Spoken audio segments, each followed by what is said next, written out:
Hi guys, it's Dakota. I was just watching the last of my candle flame burning. Um, this is my second attempt at this video. And the first one, my subject was the first harvest or Lughnasadh or Lammas, whatever anyone wants to call it. And I talked about it, and I had talked about one of the things, so I don't really, Lughnasadh is not really, it's not a Sabbath that really resonates with me. I don't really get excited about it or whatever. I do understand the wheel of the year, the seasonal changes, and I understand the first harvest and how important that truly was. So it's not about understanding the wheel and going against any kind of, belief system or anything like that, or I don't like it. It doesn't really have anything to do with that. It just has to do with just the time of year and the seasonal change, and how here, really, at least here in eastern North Carolina where I am, like right now, and I live in the rural area, and they haven't even attempted any kind of harvesting of crops. Just they're not ready, and they're just not ready to be harvested yet. However, I understand this is the season of Lammas, or the season of Lughnasadh. It's not a particular date that they have to go out and harvest their crops, even though this year's calendar showed us that August 1st was Lammas, or was Lughnasadh, or the first harvest. And but that doesn't necessarily mean that's when they go out and have to harvest everything. But I don't know. I don't feel it. It's still hot. I don't feel any kind of seasonal change whatsoever. Like when we went from Beltane to midsummer, summer solstice, you can feel the change. Even though at Beltane it's warm, but it's not sweltering. But here on the East Coast, southern East Coast, it is sweltering in June, in summer. So June, July, it's just humid, it's hot, it's humid, it's sticky, and we look forward to the fall. That being said, I look forward to the fall, not cold weather. I am a summer girl, and I don't mind the heat of our summers here. I just don't care for the sticky humidity in California. I don't ever remember. I mean, there were times when it would get kind of sticky humid, but not like here. So all of that being said, my group and our class, we decided we had chose not to do the Lughnasadh Sabbat ritual this year. And however, I felt, it was something that I still wanted to light a candle for, give some gratitude, just sit and contemplate, etc. And because as the wheel turns, we plant our seeds in the spring, and I'm not talking about physical seeds like your flower seeds and stuff like that. However, that is important to understand the wheel. You plant your seeds in the spring, and then they come up in the summer, and we have beautiful gardens and flower gardens and edible gardens. But symbolically, we plant the seed of intention, the seed of goal. What is the end result? What is it that we are willing to work for and sacrifice for throughout this year, throughout this rotation of the wheel? What are we willing to work on? What do we want to work on? What do we need to work on? That type of thing. And so here we are at Lammas, and and I interchange the words, so forgive me. I will say Lughnasadh, Lammas, and First Harvest all in the same sentence. Um, but the thing with Lammas is because the crops are not ready to harvest, at least here, and it'll be soon. I mean, they will do it this season, and that's the other thing that I like to mention is that just because it's Beltane or Midsummer, Lughnasadh, those are seasons. It's not a day. We don't just have one day of summer solstice, one day of midsummer. It is a season. We don't have one day of Beltane. It is a season. We might have one day that we celebrate it. The dates that are given to us on the calendars, which are fine. I mean, they're absolutely fine, because when if you think of the world as a whole, and you think of all the pagans, all the witches, all the druids, all the everybody's that celebrate these seasonal changes, the ones that celebrate the Beltane, Midsummer, Lughnasadh, Yule, all of the Sabbats, or even some. And there's a specific date that is on the calendar for that. That's sort of like a reminder. Hey, don't forget, this is the season of Lammas. This is the season of Lughnasadh. This is the season of the first harvest. We will begin to see it. Not that August 1st is. It's the season of. And at least in my opinion. And so, anyway, for me, it doesn't resonate at all. And not that I'm not grateful. So therefore, I do like to at least light a candle and observe it. I want to be able to observe it and give my thanks and my gratitude. If it wasn't for our ancestors, we would not be here. So I do give gratitude for that. Well, this year, though, I got to thinking about a lot of things. I mean, I was thinking about the harvest, about the first harvest and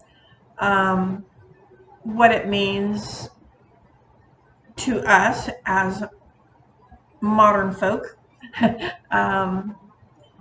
and how we do our farming and our crop growing, etc., our small gardens, compared to what they did back in the ancestor days. And I was looking into the gods and the goddesses of the Lammas season, and it had quite a few. And for whatever reason, I know the reason, I don't have to say for whatever reason, but I chose this year to work with or give my gratitude, set up an altar for Demeter. I've also heard her called Demeter. I refer to her as Demeter. And she is part of the Greek pantheon. Her daughter Persephone gets kidnapped, and Hecate makes a deal with Hades, and Persephone is allowed to come back up from the underworld for 6 months out of the year, and then 6 months out of the year she goes back in, and that's when Demeter, as the goddess of agriculture, she is the goddess, or a goddess of agriculture, goddess of the harvest, goddess of the grain, which was another thing that really kind of sparked up. Okay. So, and I do tend to follow the Greek pantheon pretty heavily. Well, I shouldn't. Okay, a few, a few of the goddesses and gods of the Greek pantheon. The thing with the grain, I also have a connection with the goddess Caradwen, who is the Welsh pantheon. And her story in general really was an aha time for me that I sat on for probably a year and a day. That I kept reflecting on it. I kept reading the book over and over. Christopher Hughes, Cauldron Born, and his second book is Celtic Magic, I believe. But Cauldron Born was the book that, for whatever reason, I had to read over and over and over and over again. And the book is really comprised of the same story, just kind of told differently, of Caradwen. And I'm not going to go into it, but I will say this, that she does eat a grain. And it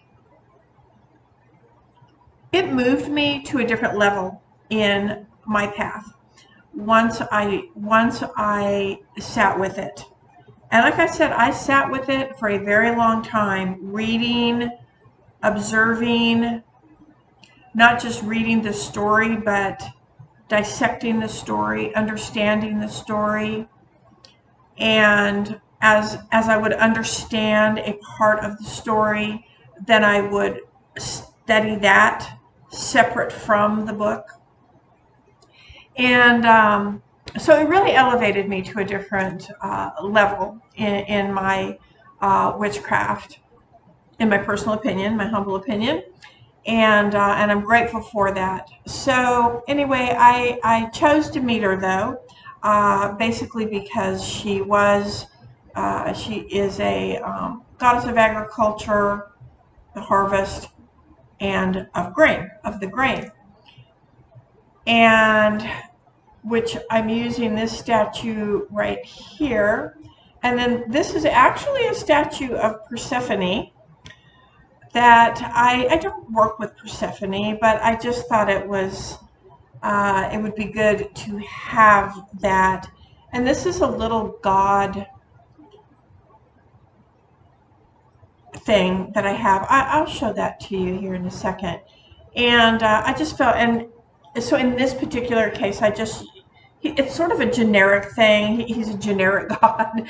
I don't mean that disrespectfully. I just mean that he is when I use him in ritual, it's that particular one. It's sort of when I'm not calling a named god. I just want the masculine energy to be present. And so I use that little thing there. So anyway, that is I made a beeswax. I sell little beeswax candles, pillar candles. They're rolled beeswax, so they're sheets of beeswax.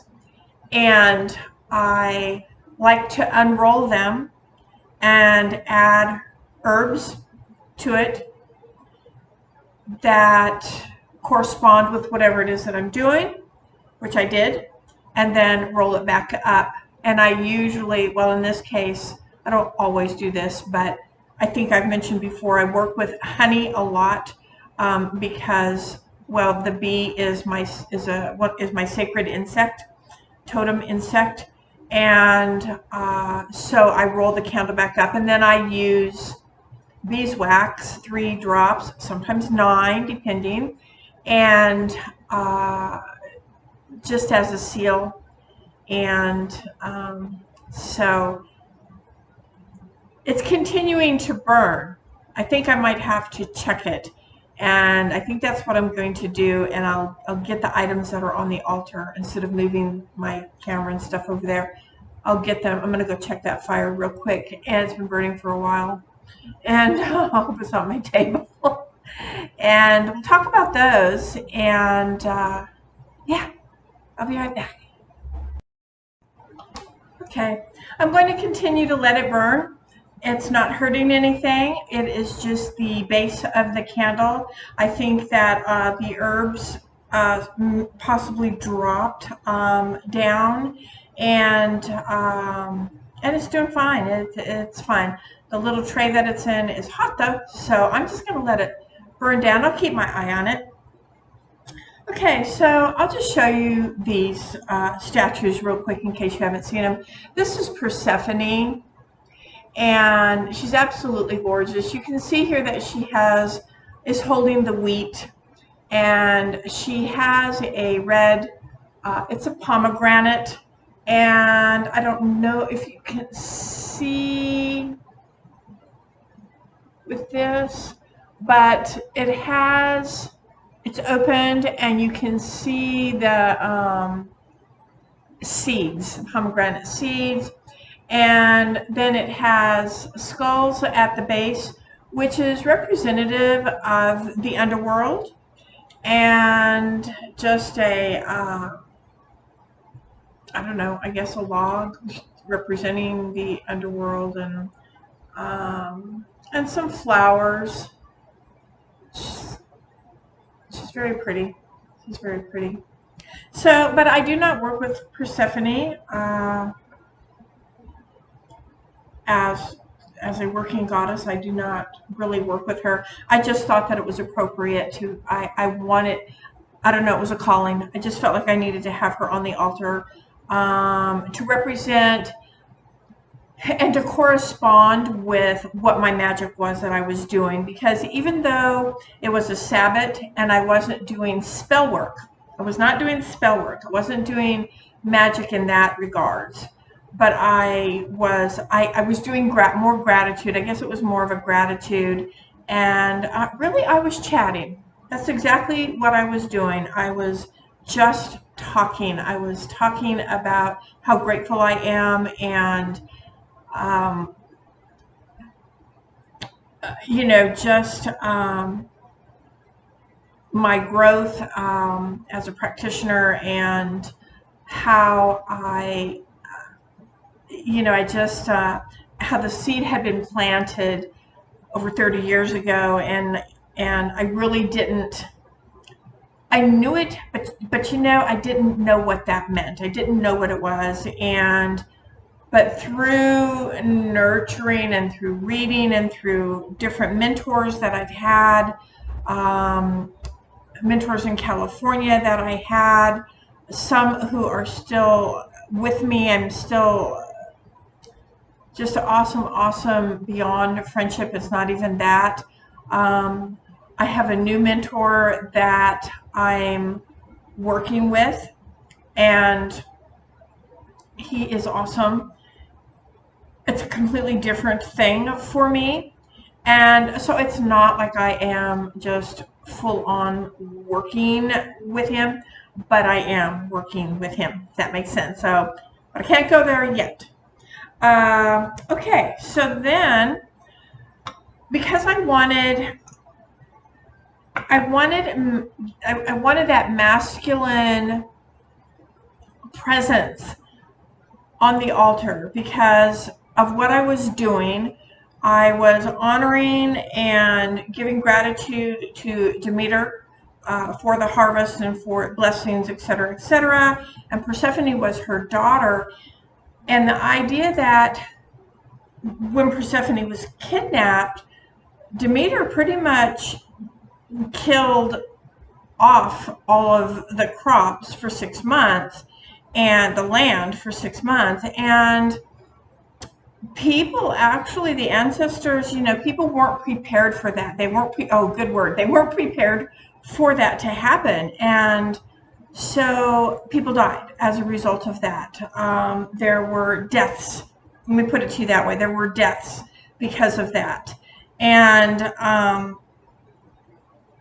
but then when Persephone comes back, there's that death kind of in rebirth of the land, that death and rebirth of the land. And it's, and so that's another thing that runs pretty commonly through the wheel of the year, sort of that life, death, and rebirth. You see it throughout the wheel at various times. But because we are entering the dark times right now, or the harder times, winter's coming, and like I said, no one was prepared for Hades to kidnap Persephone, so there was no preparation. And now, of course, in modern times, and as a modern pagan who tries as much as I can to work with the material I have in old ways as I possibly can, it's now is the time. I planted seeds in the spring, personal seeds, and of what my intentions or what my goals are for the new year. So come Samhain will be the season of Samhain, will be the end of that prep, or the planting of the seeds. The seeds mature, they start to grow and blossom, things that I want, my goals. Now is the time to take what I have grown, what I have learned and what I have grown, and store that away for a time when I need it during these darker times. And so it's the same thing with the harvest. That's kind of the thing. Now the ancestors would be harvesting and starting to do their canning or prepping, whatever they did to get their food stored so they would have enough for the winter. Okay. Anyway, off track. So I wanted a masculine energy on my altar because this is the darker times and dark half of the year, and with Persephone being present, she is in the underworld now with Hades. So like I said, the little thing that I have here is a generic masculine energy piece. So it has not been named or consecrated as any god. It just represents masculine energy. So I do have other things that have been consecrated and are specific deity, but this is not. So this is supposed to be, when I got it years ago, I need a really dark background, which I don't have. You can see it's a face. I was told it was like, I don't know, a mammoth fossil bone or some kind of fossil bone is what I was told. But through my research and studies, I think it is actually fossilized clam, but a clam shell. I actually think it is a fossilized clam shell, which is fine with me as well. But if it is bone, even yay more, because I love working with bones. And then what I do is, this is a jewelry ring stand that I got at a little store, and they're antlers. So I take him and I set him on the stand to give him horns and or antlers, and so that holds him. So that's what that is. And then I bought this, let me see if it says anything on the bottom. No, it doesn't. I bought this years ago at one of my little, years ago. I've probably had this now for about 15 years maybe. And I bought it at a little, probably antique store or a little thrift store thingamajig, something like that. And I absolutely loved her. And what I loved about her most was it says purity. Now, when I got it, I didn't think anything. I just thought, oh, she's just really beautiful. It's goddess-like. And very feminine energy, goddess-like, and its purity. And you know, it could almost be because she's got this little, I mean, it looks like, almost kind of looks like Danu, or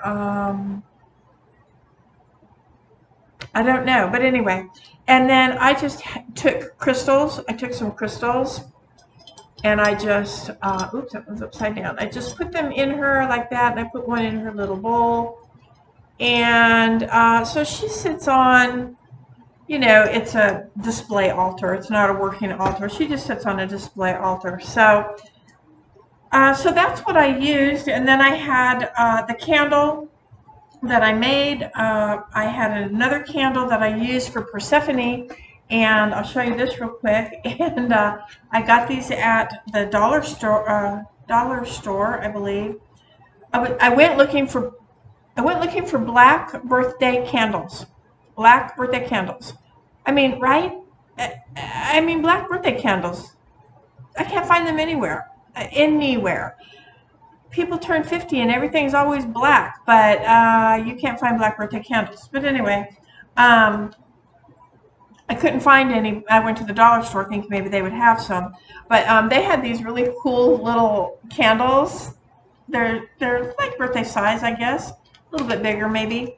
And I used one of the yellow ones and lit that for. They're very small. They're birthday size candles, a little bit bigger than that, for Persephone, and gave her one too, just so that when the time comes, she knows that all she has to do is follow the light, and she'll be back with us. Yeah. So that's all I wanted to talk about. Yeah, it's kind of a weird time for me when, pardon me, when people are getting sort of pumped up for Lughnasadh and doing a lot of celebrations and stuff, and I'm just sort of like, yeah, I think I'll wait until the next Sabbath coming up. I sort of feel that one. I can feel fall when that one comes up, and I'm a little more interested in doing work. But this one was a little bit different when I worked with the goddess and Goddess Demeter, and I actually enjoyed it very much, very much. It was very intense, and no, intense isn't really the word. It was very, it was very needed. It was very needed and very felt. So, all right. So that's all I have to say. For those of you that celebrate, Happy Lughnasadh, Lammas, happy first harvest. I hope that may you never hunger and may you never thirst. Stay safe, everyone. We have a hurricane, or I think it's just going to be a tropical storm coming through. It'll hit here around 2 o'clock in the morning, so I won't get any sleep tonight. But I don't think it's going to be that terribly bad, I hope. Send out some positive vibes for us, and we'll appreciate that. All right, guys, I will see you next time. Bye.